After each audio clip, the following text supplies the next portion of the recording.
we've got breaking news. Breaking news, everybody. More information from the Twitter files, which has turned into quite the spectacle, I would say. If you don't know about the Twitter files, this is Elon Musk releasing information regarding the details of communications between DNC, allegedly Biden's administration, and before he even became president, allegedly, and the laptop from hell. I am going to read, we have an update from about 2 hours ago. Matt Taibbi on Twitter. I'm not going to have a chance to read the comments, so I apologize. I don't mean to be disrespectful. Got to take the kids to swimming, so let's get this in real quick. If you haven't seen this already, Matt Taibbi says on Twitter, as of 2 hours ago of this recording, as you can see, 2:39 p.m. Mountain Time. On Friday, the first installment of the Twitter files was published here. We expected to publish more over the weekend. Many wondered why there was a delay. We can now tell you part of the reason why. On Tuesday, Twitter Deputy General Counsel and former FBI General Counsel Jim Baker, anti-friend of show, we've talked about Jim Baker quite a bit back when I was doing lives every night. Tough topics, but fun times. We'll get to Jim Baker in a second. Was fired. Elon Musk fired Jim Baker. Breaking news. The breaking news isn't that Elon fired him to me. The breaking news is he was still there the whole time. After the Twitter files came out, I had a question on Twitter. I said, how do we know the government's still not involved right now? Turns out we didn't. And for a fact, we didn't know. Nobody knows. Elon didn't even know. Allegedly. He fired him. So he's fired him allegedly because, I'm just going to read here, Jim Baker, this is indirect Hillary C. scum. This is the same lawyer we talked about. Michael Sussman came to him with these magical white papers about how Trump had some bank in Russia or had money in Russia and all the whole Russia great stuff. And Jim Baker, under oath, said he didn't know that Michael Sussman was working for Hillary C. In my opinion, he lied under oath. You must think I'm a fool if you think I believe that. He is of the utmost scum in our country, and historically, he will go down as that. Among the reasons, vetting the first batch of Twitter files without knowledge of new management. I don't know why Matt's writing like this, but I'm kind of more into real talk. He got in the middle. Elon Musk released the Twitter files. Elon Musk on the Twitter Spaces said he hasn't even gone through them. He doesn't know what's in it. He's got to fix Twitter. He's got other things to do. So he knows, okay, here's all this stuff. He had his lawyers look through it or whatever, just to make sure he was going to give Barry Weiss and Matt Taibbi the data dump, basically, of the stuff to look through. It's a lot of stuff. Elon Musk didn't know. It didn't go from Elon Musk's lawyer to Matt Taibbi. It went somehow, some way through he's administrative state at least, probably deep state scum. He vetted the Twitter files before they were released. We don't even know if they're real anymore. We don't know what's real or what's not. We don't know if he deleted something. We don't know if he altered anything. I'm not alleging anything. I'm just saying we don't know anymore. This is just coming out. The process for producing the Twitter files involved delivery to two journalists, Barry Weiss and me. I've got a problem with that. Okay, if you spent 44, 45, 46, whatever. Who's counting your billions? You spent 44 something billion, you borrowed it, got other people in there, that's yours. A hell of a lot of money. I get it. You want to get some traffic to the site. You did the thing with Matt Taibbi. You did the Twitter space. You had 100,000 people in your Twitter space, as whack and as funky as that system is. Just release the damn files now. I can't imagine if I had this information and I was like, tune in tomorrow for Twitter Files Part 2. That's not good. You did the Twitter Files 1. You got all the big stuff. You got the people streaming. You got people to Twitter. Matt Taibbi, he was under 1 million the last I looked. Now he's at like 1.3 million or more.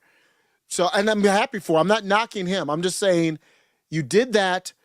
Enough of the, oh, it's Twitter Files Part 2, the mini doc series, like we're in the 80s. This is too important. Release the files and let reporters do what they need to do. Okay? I don't know what this is. And so they're still doing this slow leak on it to gain eyes on it. There's no other reason why you would do it. Control the narrative as well.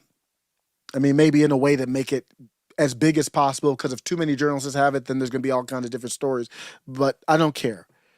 So the process was he delivered it to Barry Weiss and Matt Taibbi via the lawyer close to the new management. He's talking about Elon. I don't know why he's saying new management. That's just odd. He's talking about E. However, after the initial batch, things became complicated. So remember when all the Hillary jokes, if you're following this, I was in actually Jeremy from the Quarterings Live. He had his biggest live ever or whatever. He had like 20-something, 26,000 in there. But in the pause between when the first stuff dropped and then the delay, well, when he said he was going to drop it and the delay, everybody was tweeting Hillary C memes. Like, okay, somebody might get snuffed out now. This pause is uncomfortable. It turned out the pause indirectly was related to Hillary C. Isn't that fair to say? I will say thanks, School of the World. Thanks for stopping by. The swamp is very deep. Ooh, we're still digging through it. You think about the people who tried to knock Donald Trump like he was supposed to. I know Donald Trump sold that he was going to clean the swamp, but let's be real. It was a lot of muck down there, still down there.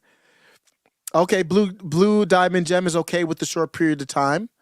I'm fine. He spent the money. I'm fine with him doing the drop, but at this point, so let me hurry up. I gotta get my kids to swimming lessons. Over the weekend, while we both dealt with obstacles to new searches, what are those obstacles? He's still being coy and secretive here, being very secretive. What was the obstacles? And we'll talk about a little bit. It was Barry Weiss who discovered that the person in charge of releasing the files was someone named Jim. You know, we talked about Jim Baker. We talked about Jim Baker being at Twitter. We talked about Sussman was the one who allegedly got Jim Baker the job at Twitter. Sussman, the DNC Hillary C lawyer. Sussman was bragging about how he knew the org chart. Remember we talked about that? So if Elon didn't know, he's got a lot of things going on. Somebody around him knew. How could you still have Jim Baker working there? So I don't trust E on this. I don't trust anybody on this. I don't know how E's lawyers, the lawyers know lawyers. Jim Baker's a lawyer. The lawyers know Jim Baker. They know he's scum. They know he's slime. They know he's anti-Elon. It just makes no sense that you wouldn't fire him immediately. Just like he got up in there, Vijaya Gadde, gone. Jim Baker's like Vijaya Gadde times 1,000,000. So that's the problem I have with Matt Taibbi and Barry Weiss now. Why are they able to test Elon? So Elon gives them this data. If Elon gave me this data, I'd be like, hold up on the data. How did you not fire Jim Baker when you first came in through when you came through? What happened there? Are they able to do that? Probably not.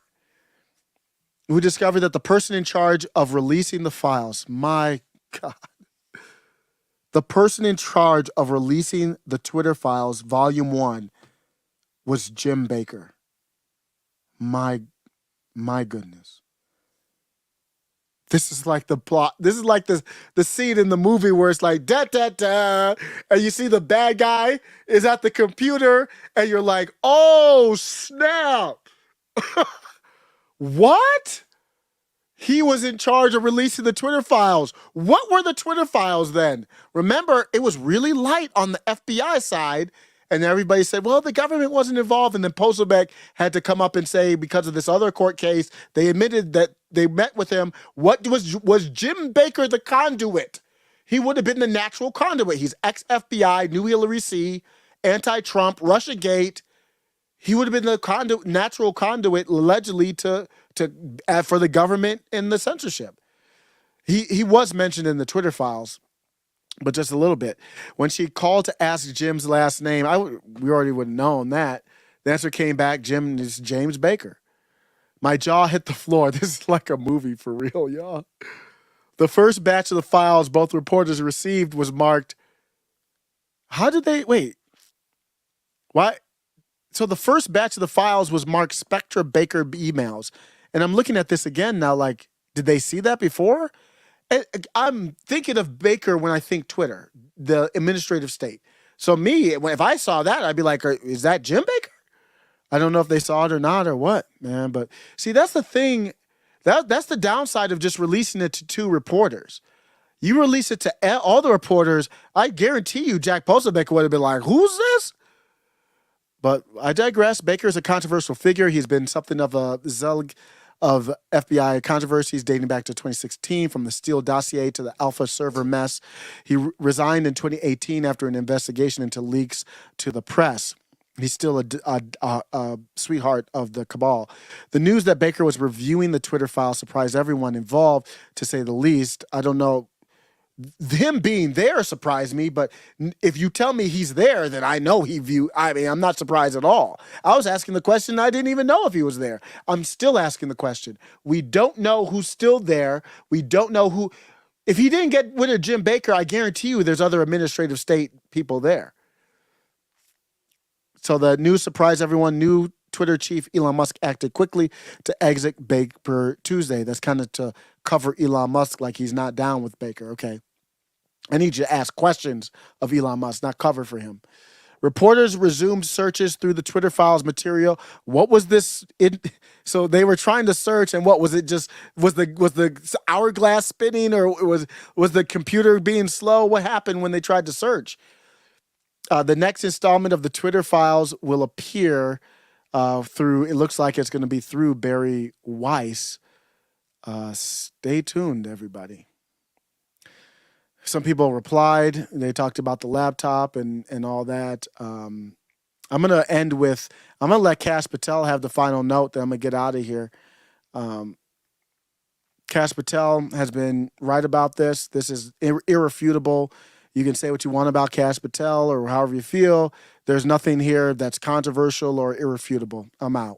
Now, here's the thing I know about this release, and maybe there's more coming. But I know James Baker was a central figure in orchestrating the largest criminal enterprise in Russiagate at the FBI. He was James Comey's #1 lawyer and authorized the false FISAs and allowed the FBI to lie to a federal judge. He then got fired as a result of our investigation and has been sitting at Twitter as the #2 lawyer for Twitter. And if that wasn't bad enough, Perkins Coie, the law firm that funneled the money from the Steele dossier and hijacked the FISA court and corrupted the FBI, is Twitter's outside counsel. Are you telling me I'm to believe that James Baker, since he left the FBI, has not talked to the press, even though we caught him leaking sensitive information as general counsel to the press? Are you telling me he has not communicated at all with James Comey or any of the FBI agents that used to work for him? I don't believe that for a single solitary second. Now, here's the thing I know about this release, and maybe there's more coming. But I know James Baker was a central figure